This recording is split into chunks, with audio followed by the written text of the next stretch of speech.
নমস্কার বন্ধুরা, Prius cooking ব্লগে আবারও একটি নতুন রেসিপিতে আপনাদের সবাইকে স্বাগত জানাই। আজকে আমি আপনাদের সঙ্গে এক নতুন স্বাদের পটলের রেসিপি শেয়ার করব। কথা দিচ্ছি, এই রেসিপিটা একবার বানিয়ে খেলে বাড়ির সবাই আঙুল চেটে খাবে। তো চলুন আজকের পটলের রেসিপি আমরা দেখে নিই। পটলের রেসিপি বানানোর জন্য দেখুন আমি বেশ অনেকগুলোই পটল নিয়েছি। বন্ধুরা, এই রেসিপিটাতে যে কোনো পটল দিয়েই আপনি বানিয়ে ফেলতে পারেন। পাকা পটল কিংবা নরম পটল সব রকম পটল দিয়ে বানানো যায়। দেখুন এবার পটলের খোসাগুলো কিভাবে ছাড়িয়ে নিচ্ছি। আমি কিন্তু পটলের ওপরের খোসাগুলো চেঁচে নিচ্ছি। ঠিক এইভাবেই সমস্ত পটলের খোসাগুলো চেঁচে নিয়েছি। এবার আমি পটলগুলো পরিষ্কার করে নিয়েছি, কেটে নেব। আগা গোড়া প্রথমে পটল থেকে বাদ দিয়ে দিতে হবে। আর দুই ভাগে ভাগ করে নিতে হবে। আর একদম সরু সরু করে পটলগুলো কেটে নিতে হবে। একটু লক্ষ্য করে দেখুন বন্ধুরা, আমি সমস্ত পটল কিভাবে কেটে নিচ্ছি। ঠিক এইভাবে করেই সমস্ত পটল কেটে নিতে হবে।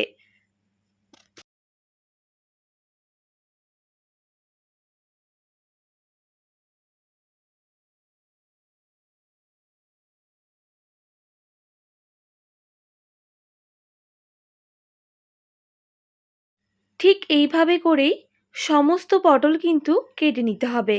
একটু সরু সরু করে কেটে নিয়েছি, তাহলে কিন্তু ভাজতে সুবিধে হবে। আর দেখুন আমি সব পটল কেটে নিয়েছি আর পরিষ্কার করে ধুয়ে নিয়েছি। এরপর আমি একটা অন্য পাত্রে এই পটলগুলো নিয়ে নেব। একটা বড় দেখে পাত্রে নিয়ে নিতে হবে।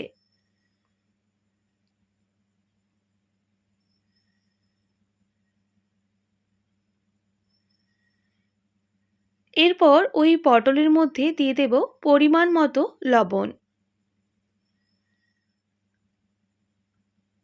আর লবণ দেওয়ার পর খুব ভালো করে পটলের সাথে লবণটা মিক্স করে নিতে হবে।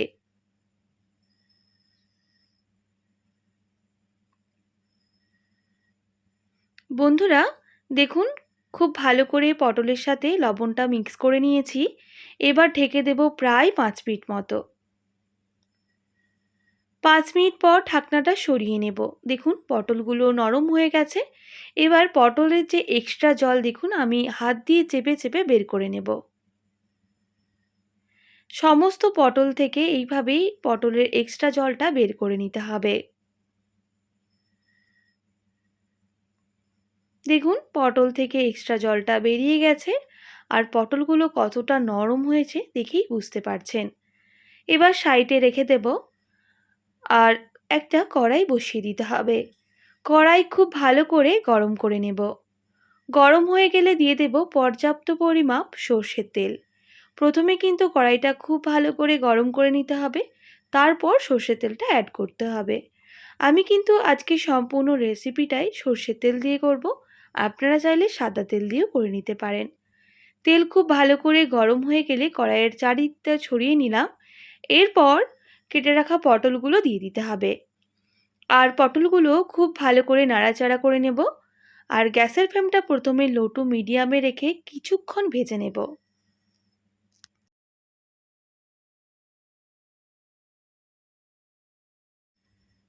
বেশ কিছুক্ষণ ভেজে নেওয়ার পর গ্যাসের ফ্লেমটা লো টু মিডিয়ামে করে দিতে হবে।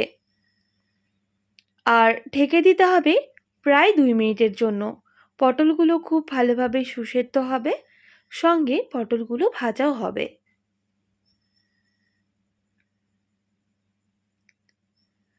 প্রায় 2 মিনিট পর ঢাকনাটা সরিয়ে নেব।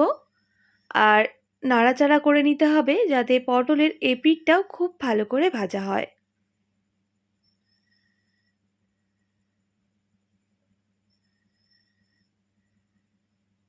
আবারও আমি ঢেকে দেব 1 মিনিট মতো।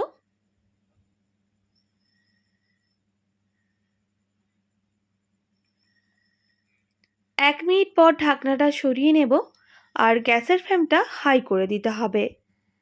এরপর বেশ কিছুক্ষণ এইভাবেই পটলগুলোকে ভেজে নেব। আর একটু লালচে করে পটলগুলোকে ভেজে নিতে হবে। তাই গ্যাসের ফ্লেমটা হাই রেখেই পটলগুলো খুব ভালো করে ভেজে নিচ্ছি।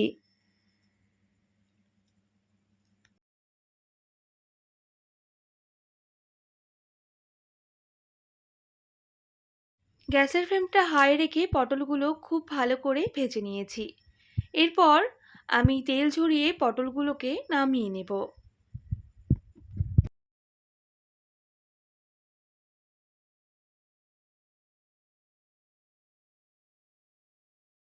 এরপর ওই তেলের মধ্যে দিয়ে দেব ৪ থেকে ৫টা বড় সাইজের রসুনের কোয়া।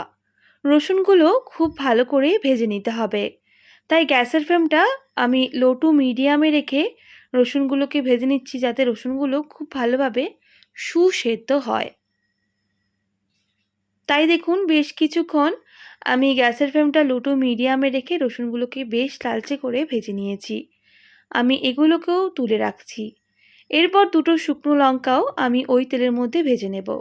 বন্ধুরা, আপনারা যেই রকম হিসেবে ঝাল খাবেন সেই হিসেবে করেই শুকনো লঙ্কা ভেজে নেবেন। আমি এখানে দুটো দিয়েছি, আপনারা চাইলে 4টে থেকে 5টাও দিতে পারেন। শুকনো লঙ্কাগুলো ভেজে নিয়েছি, তুলে রাখলাম। এরপর 4 থেকে 5টা মিডিয়াম সাইজের পেঁয়াজ কুচিয়ে রেখেছি। সেই পেঁয়াজগুলো তেলের মধ্যে দিয়ে বেশ লালচে করে ভাজবো। তাই গ্যাসের ফ্লেমটা হাই রেখেই পেঁয়াজগুলো বেশ কিছুক্ষণ নাড়াচাড়া করে নিতে হবে প্রথমে।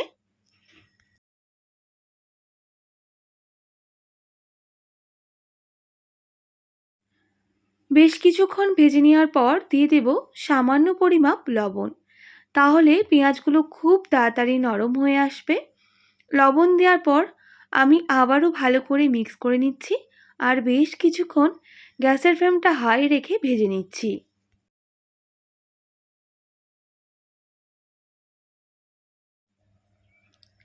দেখুন বন্ধুরা, লবণ দেওয়ার কারণে পেঁয়াজটা কিন্তু অনেকটাই নরম হয়ে গেছে। তবুও গ্যাসের ফ্লেমটা হাই রেখে আরও বেশ কিছুক্ষণ এইভাবেই ভেজে নিতে হবে।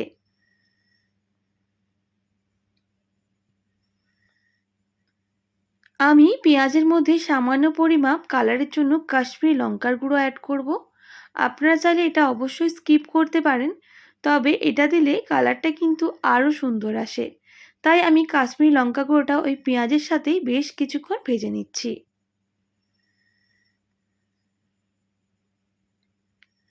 গ্যাসের ফ্লেমটা হাই রেখে প্রায় 1 থেকে 1.5 মিনিট পেঁয়াজগুলো ভেজে নিয়েছি। দেখুন পেঁয়াজের কালারটা অনেকটাই চেঞ্জ হয়ে গেছে।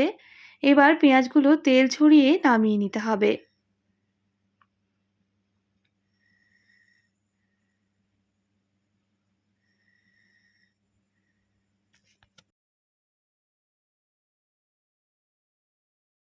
ওই তেলের মধ্যে সামান্য পরিমাপ ধনেপাতা কুচি দিয়ে দেব, তবে গ্যাসের ফ্লেমটা একেবারে অফ রেখে। ও এমনিই দিলে তেলটা যেহেতু গরম রয়েছে ভাজা হয়ে যাবে, তাই আমি গ্যাসের ফ্লেমটা অফ করেই ধনেপাতাটা অ্যাড করলাম। এরপর আমি একটা পাত্র নিয়ে নেব একটু বড় সাইজের দেখে। তার মধ্যে ভেজে রাখা পটলগুলো অ্যাড করব। আর সঙ্গে যে রসুন আর শুকনো লঙ্কা ভেজে রেখেছিলাম সেটাও এর মধ্যেই দিয়ে দেব। রসুন আর শুকনো লঙ্কা দেওয়ার পর হাত দিয়ে খুব ভালো করে মেখে নিতে হবে।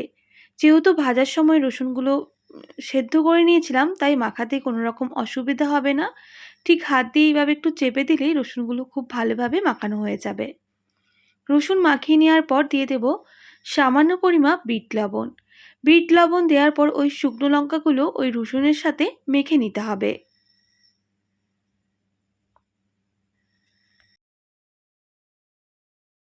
রসুন আর শুকনো লঙ্কাগুলো মেখে নিয়েছি।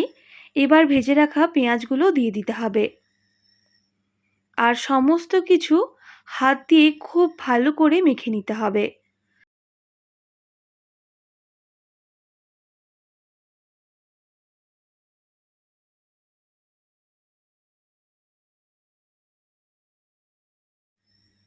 খুব ভালো করে মেখে নিয়েছি। এবার তেলের মধ্যে দেওয়া ধনেপাতা কুচি আর তেল সবটাই এর মধ্যে অ্যাড করে দিতে হবে।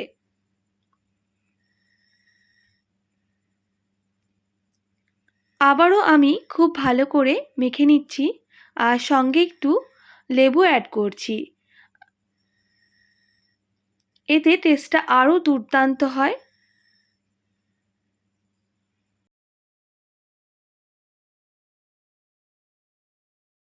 বন্ধুরা, মাখানো হয়ে গেছে, দেখতেই পাচ্ছেন কতটা লোভনীয় লাগছে একবার এইভাবে বানিয়ে দেখুন।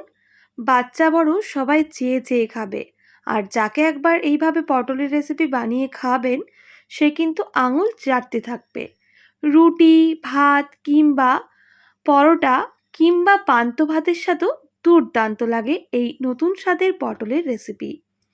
আশা করছি আজকের পটলের রেসিপি আপনাদের ভালো লেগেছে।